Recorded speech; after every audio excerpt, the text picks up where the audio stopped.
je suis donc l'ambassadeur Amadou Diop, conseiller diplomatique du président de l'Assemblée nationale. Anciennement, comme je dis, je suis conseiller principal des affaires étrangères de classe exceptionnelle, où j'ai eu à la sortie de l'ENAM à être au ministère des Affaires étrangères comme agent, comme chef de division des accords et conventions, à la direction des affaires politiques et culturelles. Et après 4 ans de séjour au ministère, je me suis retrouvé comme conseiller à l'ambassade du Sénégal à Bruxelles de 87 à 91. Et c'est à partir de 1991 que le président Diouf m'a appelé pour être conseiller diplomatique à son cabinet. Et je n'ai cessé de servir comme conseiller diplomatique du président Diouf jusqu'à son départ en 2000 comme conseiller diplomatique, ambassadeur conseiller diplomatique. Et j'ai continué avec le président Wade comme ministre conseiller diplomatique de 2000 à 2003. Et j'ai continué cette marche diplomatique comme ambassadeur conseiller diplomatique du président de la commission de l'UEMOA à Ouagadougou pendant 9 ans, donc 13 ans à la présidence de la République, 9 ans comme conseiller diplomatique à Ouagadougou, à l'UEMOA.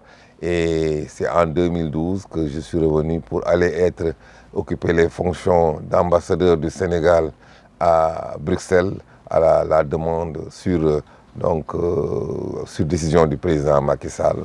Et à Bruxelles, j'ai été conseiller, l'ambassadeur auprès de l'Union européenne, du Grand-Duché de Luxembourg et du Royaume de Belgique pendant 9 ans.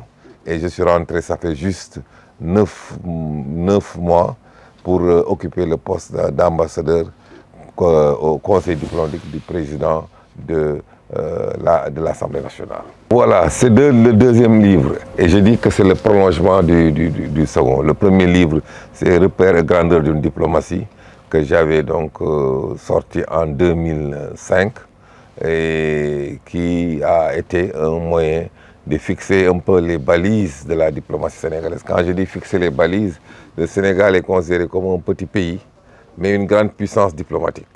Et en tant que témoin, acteur, observateur, nous avons essayé de rompre avec cette tradition africaine qui pense que l'oralité doit pouvoir primer. Nous avons dit, nous devons inscrire notre démarche dans une dynamique pour écrire pour laisser à la postérité. Donc c'était ça l'objectif du premier ouvrage, pour capitaliser une expérience qu'il fallait restituer de ce parcours avec ses contraintes.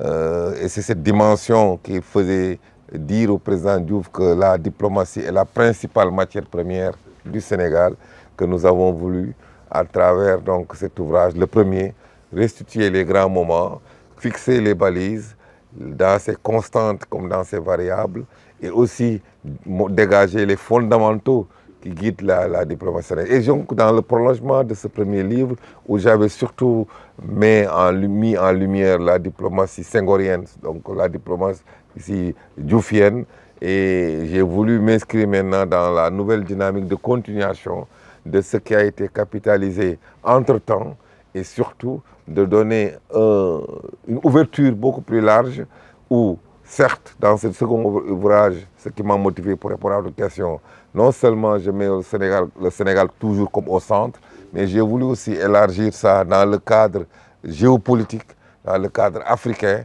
et même dans le cadre mondial. La diplomatie étant par essence globale, et j'ai voulu m'inscrire dans cette globalité. Là, j'ai voulu avoir comme j'ai dit, une lecture globale. Et dans cette lecture, j'ai commencé par dire, j'ai pensé un peu à l'image footballistique. Et la diplomatie, d'abord, évolue dans un champ. C'est le champ mondial. Les relations internationales évoluent dans le champ des relations internationales. Donc ça, c'est le cadre dans lequel évolue la diplomatie. Dans ce cadre-là, comme tout match, il y a des enjeux.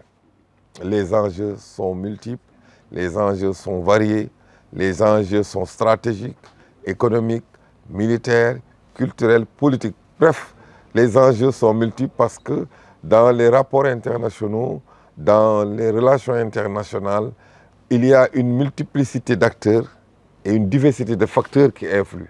Mais dans cette diversité d'acteurs et de cette multiplicité de facteurs, chacun cherche à défendre ses intérêts. On les défend au regard de sa position, au regard des orientations de sa politique, parce que ce qui est interne est toujours intrinsèquement lié à ce qui est externe. Donc ces enjeux, nous avons voulu les situer. Après avoir dégagé le cadre fonctionnel, nous avons voulu fixer quels sont les enjeux majeurs, comme je l'ai répété tantôt, économiques, stratégiques, financières, culturelles. Ce sont là les enjeux sous-tendus par des intérêts vitaux. Alors, nous évoluons dans un champ, il y a des enjeux multiples, et maintenant, c'est en fonction de ces enjeux que le jeu se noue, que les jeux se nouent.